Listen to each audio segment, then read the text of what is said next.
Player rankings are subjective, but also crucial if NBA fans are going to have the proper dialogue on social media. On Twitter mostly, but really every social media platform, you have your Harden, Durant / Kawhi stans, your Curry diehards, your strictly Skip Bayless watching casuals, and of course, your bronzexuals. All of those groups will tell you their favorite player is the best in the league, and if you disagree with that, their response goes a little something like, "What you just said is one of the most insanely idiotic things I have ever heard. Everyone in this room is now dumber for having listened to it." Having said that, in my opinion, these are the top 10 NBA players after the 2021 finals. Again, in my opinion.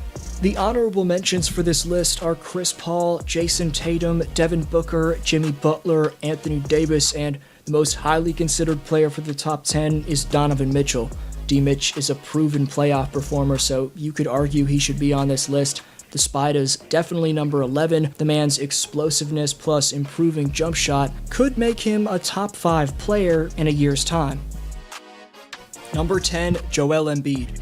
If Ben Simmons played half decent, maybe Chuck would have given the 76ers a guarantee.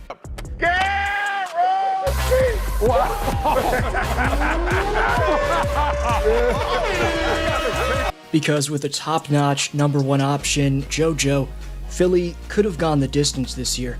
With players like Seth Curry and Tobias Harris averaging 20 points, along with the rim protection of Dwight Howard to back up Joel, I like the Sixers team this year.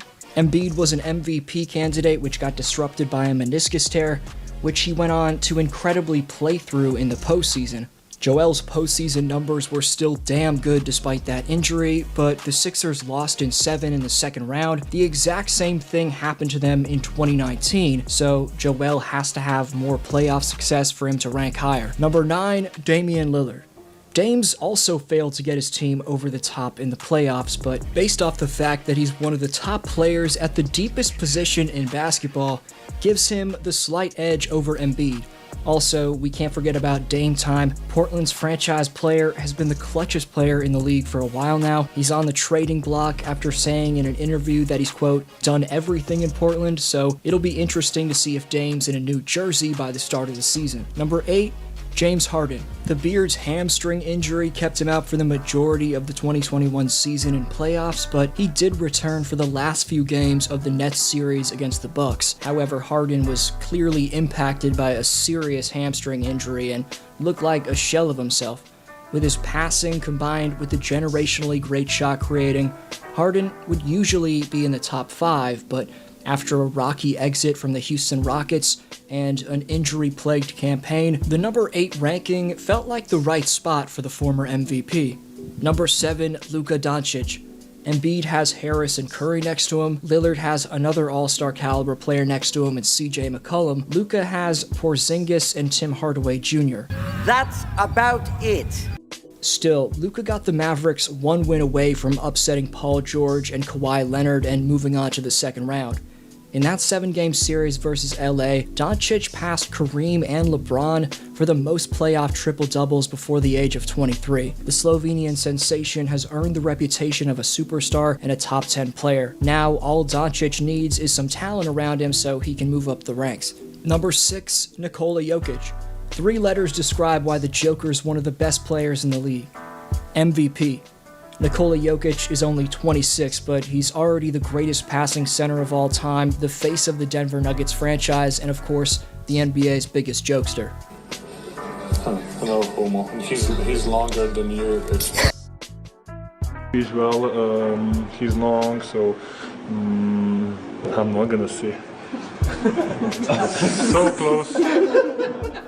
Number 5, Kawhi Leonard. If Kawhi hadn't have gotten hurt and kept the LA Clippers in the dark about whether or not he was returning, then he would have ranked higher than number 5. After the NBA universe, including his teammates, had no idea about his playing status on a game-to-game basis, it turned out Leonard had a partially torn ACL. At full strength, we know this man's easily the best two-way player in basketball, but questions about his mentality and commitment continue to be an issue. The fun guy's legacy is right next to LeBron, Durant, and Curry's all time, but don't forget this list takes into account the here and now. Number 4, Stephen Curry.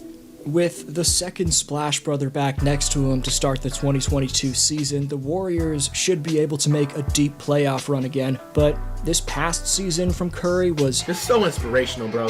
He was an MVP candidate, breaking the record for the most games with 10+ threes in a season with 6 such games. He also broke the record for the most threes per game on average with 5.2. Curry's offense is better than 90% of this list, but it's his lack of defensive value that ranks him lower than these next 3 players. But who knows where he'll rank next year. With how much success Golden State could have, we could see Curry back at number 1 or 2 by the end of the 2022 finals. Number 3, LeBron James. Obviously, he's got the greatest legacy of anyone in the league. The man's a 4-time champion and 4-time finals MVP, plus he went to 8 straight finals last decade. But again, this ranking's based off current value, which LeBron certainly still has a lot of, considering he's ranked ahead of Steph and Kawhi. You could argue that after LeBron won 2020's title and had the shortest offseason to recover for the 2021 season, that he wore down in the playoffs this year because of that lack of rest. But I just think LeBron's finally starting to see Father Time take a toll on his production. LeBron's turning 37 in December, but he'll have a full offseason to recover in the cryo chamber, so look for him to reclaim his spot as the undisputed number 1 player in basketball. There's still a solid argument that he still is. Having said that, number 2, Giannis Antetokounmpo.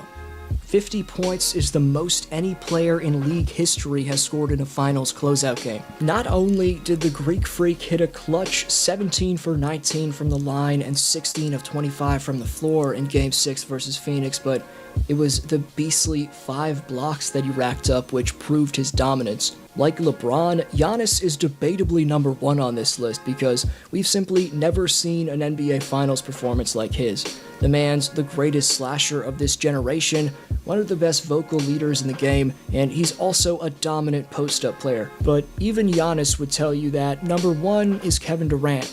I said a couple days ago he's the best player in the world. He's still the best player in the world.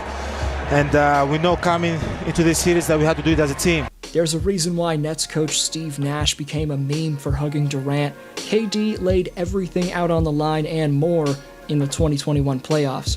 Kyrie was out, Harden was completely injured, yet the Nets got 1 overtime period away, 1 shot away from beating the eventual championship-winning Milwaukee Bucks.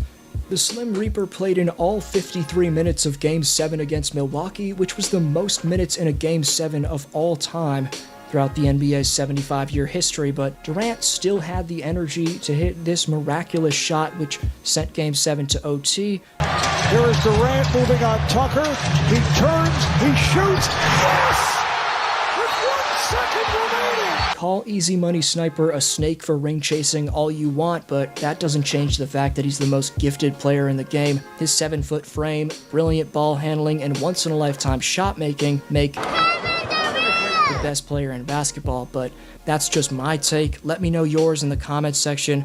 Leave a like to help this video reach more people, and subscribe to the channel if you haven't already. This was D-Flow, have a great one, and I'll see you next video.